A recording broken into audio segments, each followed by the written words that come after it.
सुप्रभात बच्चों।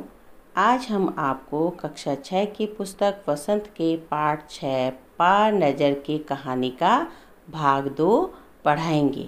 इसके लेखक हैं श्री जयंत विष्णु नालिकर जी। अपने तकनीकी ज्ञान के आधार पर हमने ज़मीन के नीचे अपना घर बना लिया। ज़मीन के ऊपर लगे विभिन्न यंत्रों के सहारे हम सूर्य शक्ति, सूरज की रोशनी और गर्मी का इस्तेमाल करते आ रहे हैं। उन्हीं यंत्रों के सहारे हम यहाँ ज़मीन के नीचे जी रहे हैं। यंत्र सुचारू रूप से चलते रहे, इसके लिए बड़ी सतर्कता बरतनी पड़ती है। मुझ जैसे कुछ चुनिंदा लोगों यही यंत्रों का ध्यान रखते हैं।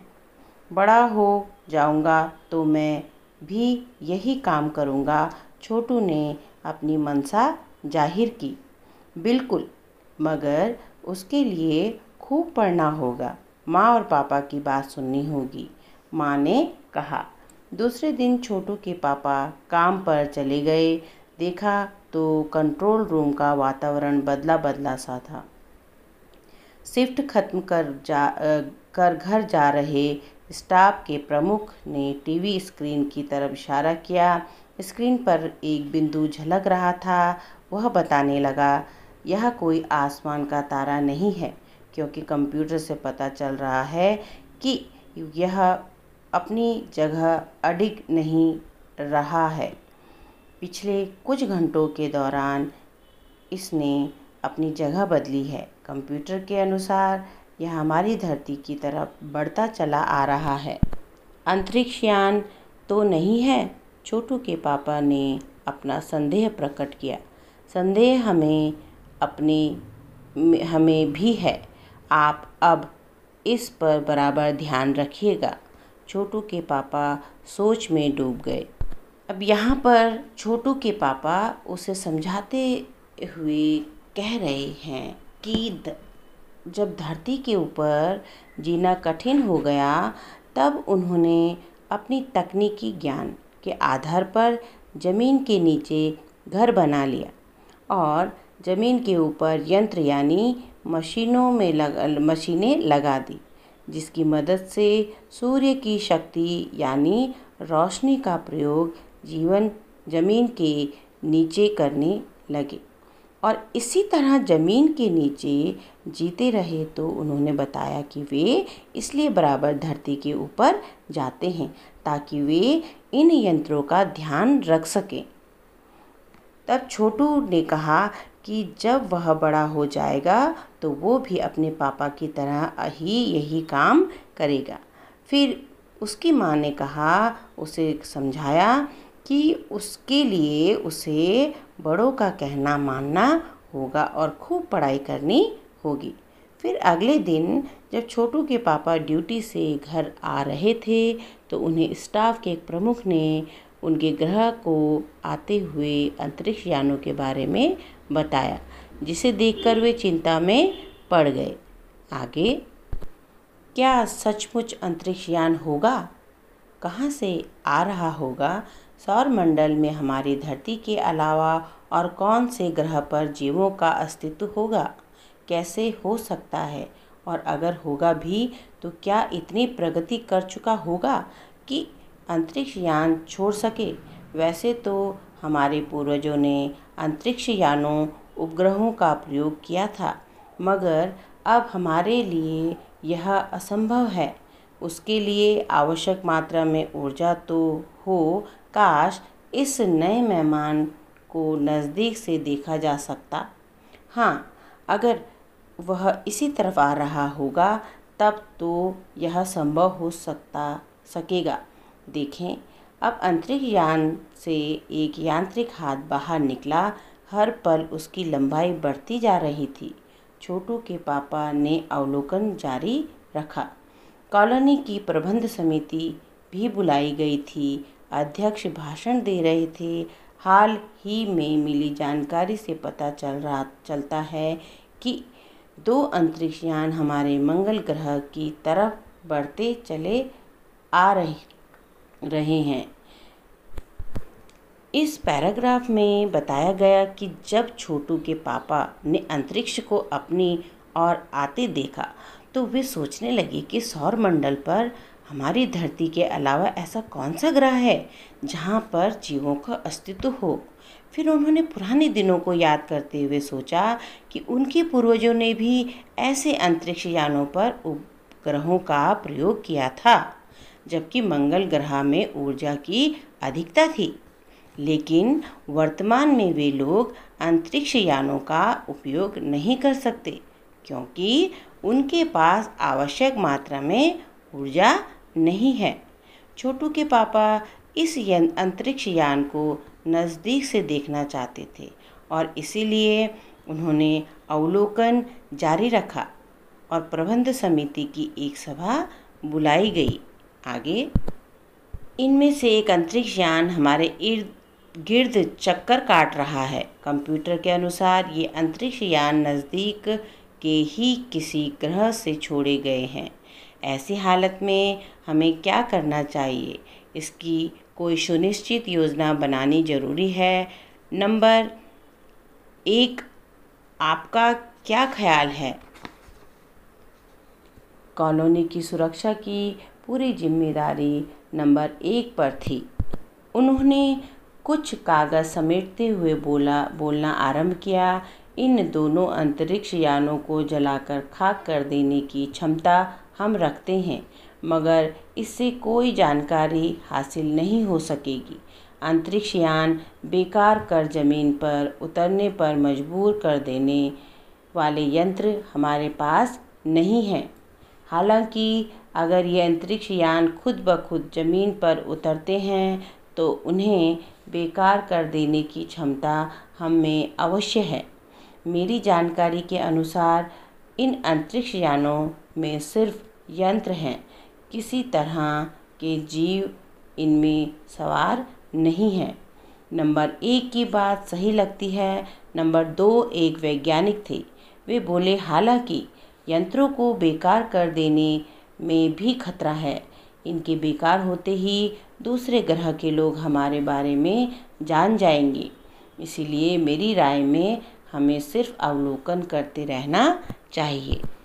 अब जब प्रबंध सभा के सदस्यों ने अंतरिक्ष यानों की अपनी ओर आते देखा तो सबसे उनकी राय जानी गई कि इन अंतरिक्ष यानों के लिए क्या करना चाहिए। तो नंबर 1 सदस्य ने कहा कि उन्हें जलाकर खाक कर देना चाहिए, लेकिन इससे उनके बारे में कोई जानकारी नहीं मिल पाएगी।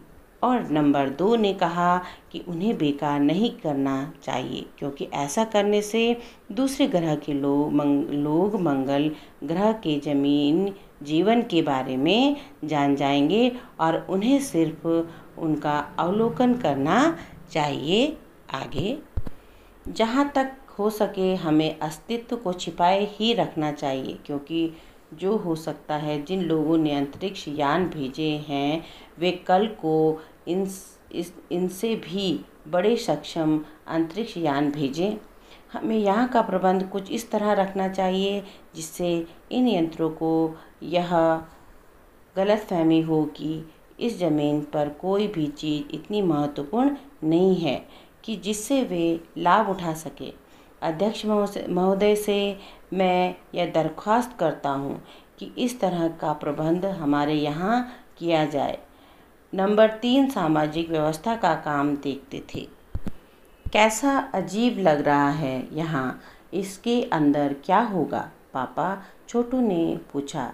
अभी नहीं बताया जा सकता, दूसरे से ही उसका निरीक्षण जारी है। उस पर बराबर हमारा ध्यान है और उसके हर अंग पर हमारा नियंत्रण है। वक्त आने पर ही हम अगला कदम उठाएंगे। छोटू के पापा ने उन्होंने छोटू को एक कंसोल दिखाया जिस पर कई बटन थे। अब अंतरिक्ष यान से एक यांत्रिक हाथ बाहर निकला। हर पल उसकी लंबाई बढ़ती जा रही थी। वह शायद ज़मीन तक पहुंचकर मिट्टी उकेर लेना चाहता था। सब लोग स्क्रीन पर दिखाई दे रही अंतरिक्ष यान की इस हरकत को ध्यान से देख रहे थे, सिवा एक के।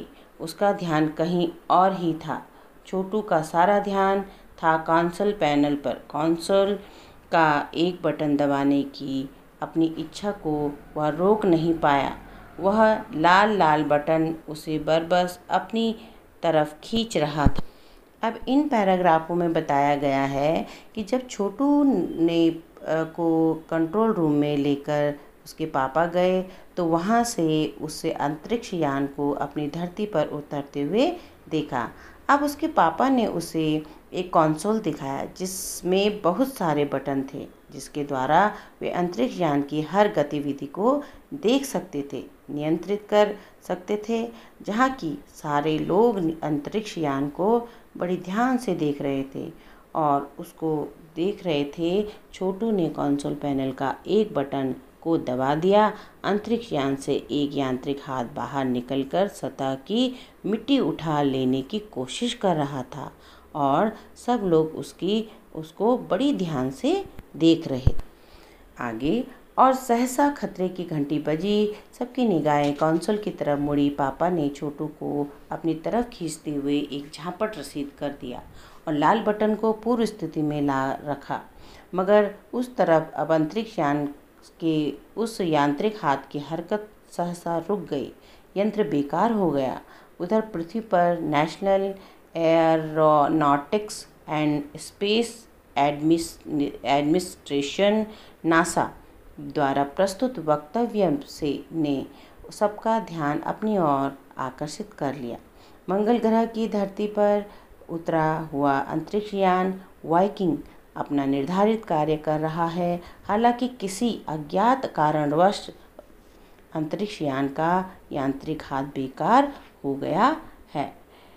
नासा के तकनीशियन इस बारे में जांच कर रहे हैं तथा इस यांत्रिक हाथ को दुरुस्त करने का प्रयास भी जारी है। आगे छोटू को कंसोल पर लगा लाल बटन दबाने की इच्छा हुई और उसने लाल बटन दबा दिया। तभी अंतरिक्ष यान के अंदर निकलने वाले यांत्रिक यान से निकलने वाला हाथ बेकार हो गया और उसकी हरकत रुक गई। छोटू के पापा को गुस्सा आ गया और उन्होंने उसे एक थप्पड़ लगा दिया। फिर दूसरी तरफ धरती पर नासा यानी नेशनल एरोनॉटिक्स स्पेस एडमिनिस्ट्रेशन के द्वारा एक वक्तव्य जारी किया गया जिसमें यह कहा गया, मंगल की धरती पर उन्होंने अंतरिक्ष यान वाइकिंग भेजा है जो कि अपना काम कर रहा है और किसी कारण से उसका यांत्रिक हाथ बेकार हो गया है जिसे जल्द ही ठीक कर लिया जाएगा। आगे इसके कुछ ही दिनों बाद पृथ्वी में के सभी अखबारों में छापा, नासा के तकनीशियनों को रिमोट कंट्रोल के सहारे वाइकिंग को दुरुस्त करने की सफलता मिली है। यांत्रिक हाथ ने अब मंगल की मिट्टी के विभिन्न नमूने इकट्ठे करने आरंभ कर दिया। पृथ्वी के वैज्ञानिक मंगल की इस मिट्टी का अध्ययन करने के लिए बड़े उत्सुक थे। उन्हें उम्मीद थी कि इस मिट्टी के अध्ययन से ही इस बात का पता लगाया जा सकता है कि क्या मंगल ग्रह पर भी पृथ्वी की ही तरह जीव सृष्टि का अस्तित्व है। यह प्रश्न आज भी एक रहस्य है। इसके कुछ दिनों बाद पृथ्वी के अखबारों में छपा कि रिमोट कंट्रोल के सहारे वाइकिंग अंतरिक्ष यान के यांत्रिक हाथ को ठीक कर लिया गया है और मंगल ग्रह की मिट्टी में विभिन्न नमूने इकट्ठे करने का काम आरंभ हो गया है और इन नमूनों के अध्ययन के बाद ही पता चल पाएगा कि क्या मंगल ग्रह पर कभी पृथ्वी तरह जीवन था या नहीं। तो आज हमने पार नज़र के पाठ पढ़ा और समझा। धन्यवाद।